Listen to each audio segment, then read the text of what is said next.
First, I want to say that I hope everyone had a good Thanksgiving, but in case you all don't celebrate that, then I hope your day was good yesterday, and I hope today you have a good day as well. But episode 9 of Noragami Season 2, it was actually a pretty good episode. We see now that the ruler of the underworld, she is actually a complete mess. This character or god, Izanami, this character is like very, very complicated because even though she's like so powerful, she's like definitely broken. But we see now that in the beginning of the episode, we see now that Yato and Hiro, they actually found a portal or a gateway, like a cave that will lead them to the underworld. And we learn now that this place, it's like overrun with like phantoms, and we see now that that right there was not only their biggest problem, because their biggest one is Izanami, because if she actually,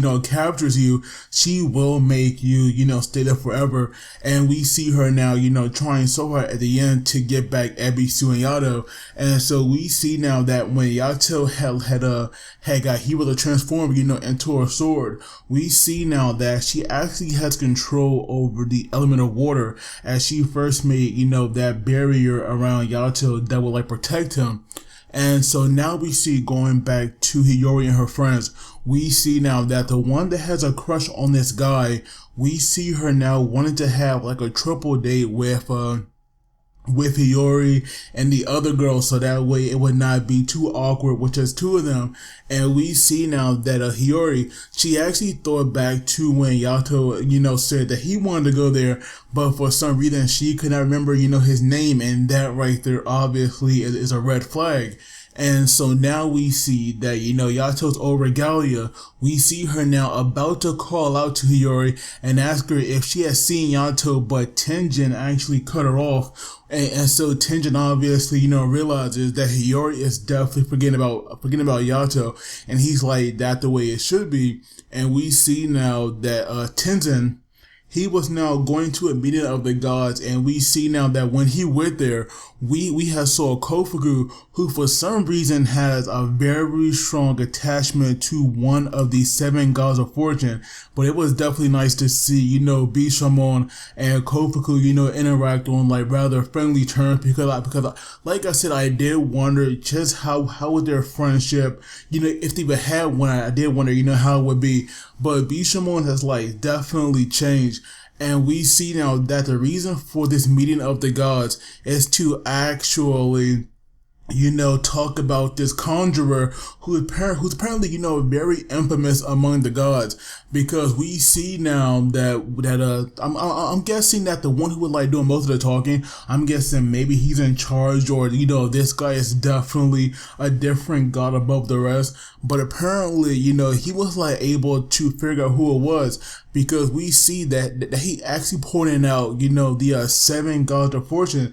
And now when I saw Bishamon in that, now to me, it was confusing. So is Bishamon a god of fortune or a god of war?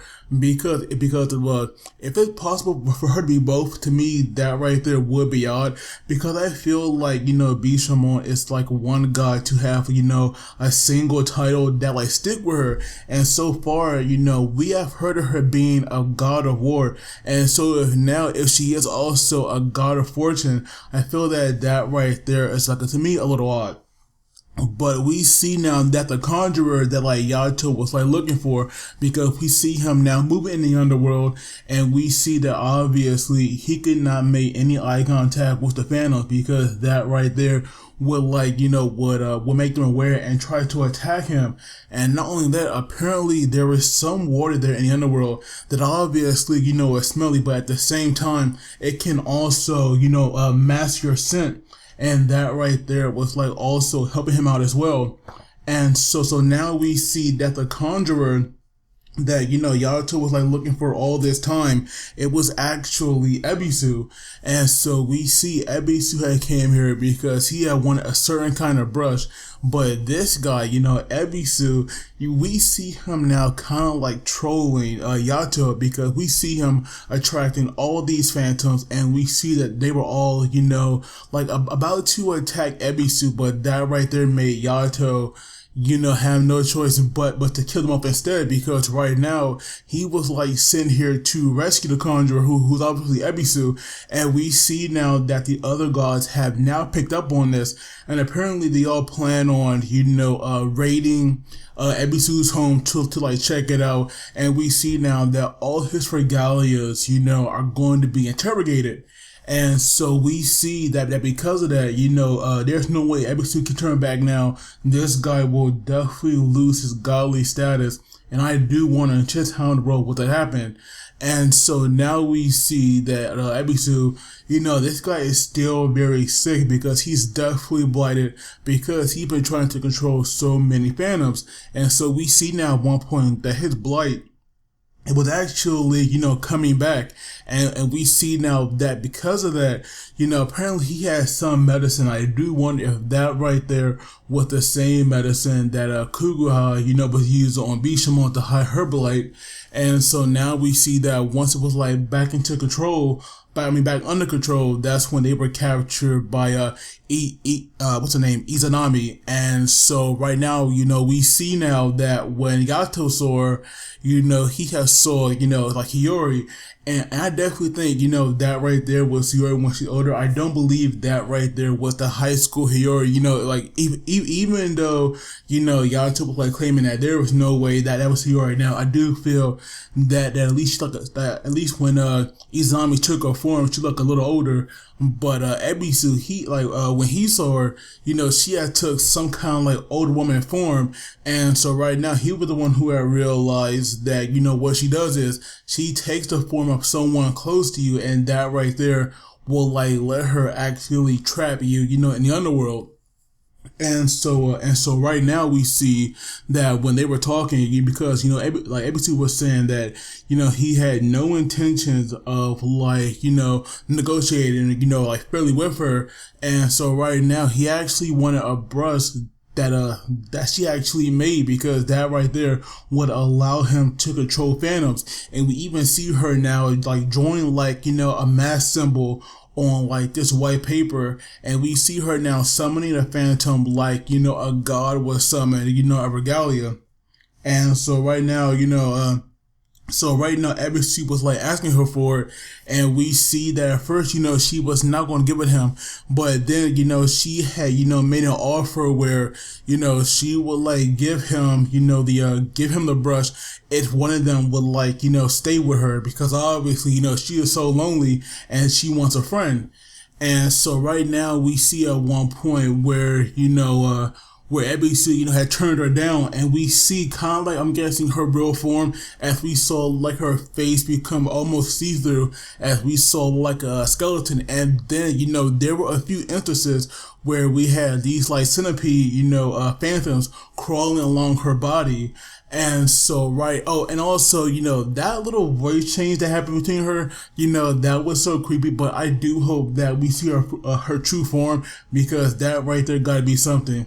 Oh, and also now we have Hiyori out with her friends, at the, what's it called? Capiland or whatever it is. We see them all there, and obviously, she was like having a pretty good time, but for some reason she felt like something was missing. And we see now that, every time she was thinking about Yato, because she had one take a picture with him, and then at one point, like close to the end, we see her now grabbing like these little keychains. She got 3, one for herself, Yato and Yukine, but for some reason she cannot remember them, and that right there was like really getting to her.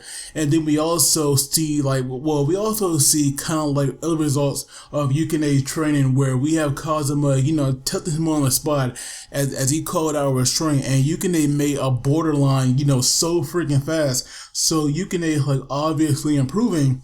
And so right now we see now that, Kazuma is like going to train him now in something new. And we see that that's the reason why Yukine is like acting, like he doesn't really care that Yato is gone. It's because so that he would not affect his master. And I do wonder if that's true, or if maybe that right there is what Kazuma wants to believe. because I do believe that you can definitely think that maybe Yato would still pick Nora over him, because even though right now it seems the case Yato really does not have a choice about this. And so now with Yato and Ebisu fighting, for a short fight, I was like definitely enjoying it. And to me, it was good because we see now that, Ebisu, he is not a fighter because he is a god of fortune. And so we see now that, that his two regalias that, like, we see now that one regalia each takes the form of gloves, and that right there allowed them to actually control Ebisu body, which allows him to fight. And that right there was like definitely pretty interesting because I thought that all gods had control. I never was expected that maybe a god would like give control to regalia and let them control their body and fight for them. And so to me, that right there was like definitely interesting. And I will say that for a pair of gloves, they put up one heck of a fight against a sword. And we see now that it seemed that Yato definitely had the upper hand, but obviously it all came to an end where we find out that Ebisu actually named Hiro or Nora, and I believe her name for him was like Toki, and we see her now take the form of a gun, and sadly that right there gave Ebisu the win because what can he do now? And so right now Ebisu had won, so he actually got the brush, and right now we have Yato and Ebisu leaving because there is no way even one of them were like going to stay there, but at the same time they could not fight Izanami, so they had ran away.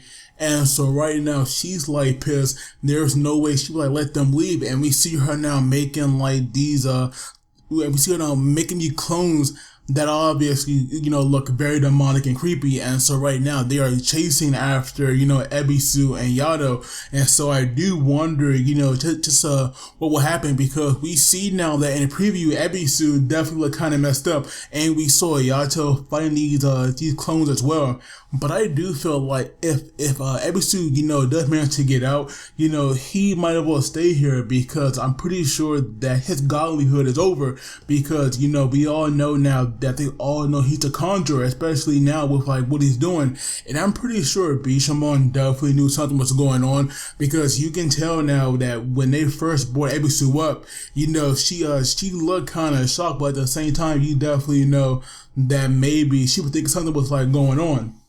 And also at the end now, Hiyori was like trying so hard to remember, Yato and Yukine, but for some reason she couldn't. She could actually remember, what they looked like, but she could not recall their names. And then for some reason, even though she was crying, I don't know what gave this guy this right amount of thought that, maybe kissing her would be, the bright idea when she looks upset. But I will say I did not like that because we all know that Yato x Hiyori is the ship of the series, and now this guy wants to come in there and and mess it all up. And what made things worse is because Hiyori does like not recall Yato, but Yato is like definitely determined to get back to her. So I do wonder just what way this will go, and hopefully Hiyori will definitely recall Yato soon, because she has to. But overall, let me know what you guys thought, because to me, like I said, this episode was great, and I actually do want to see more of a Izanami. Hopefully, we can see her true form, before they all get out of the other world. But if we don't, I would not be that disappointed by it. But as always, don't forget to like and subscribe, because it really helps me out. And as always, you guys take it easy, and I will see you all next time.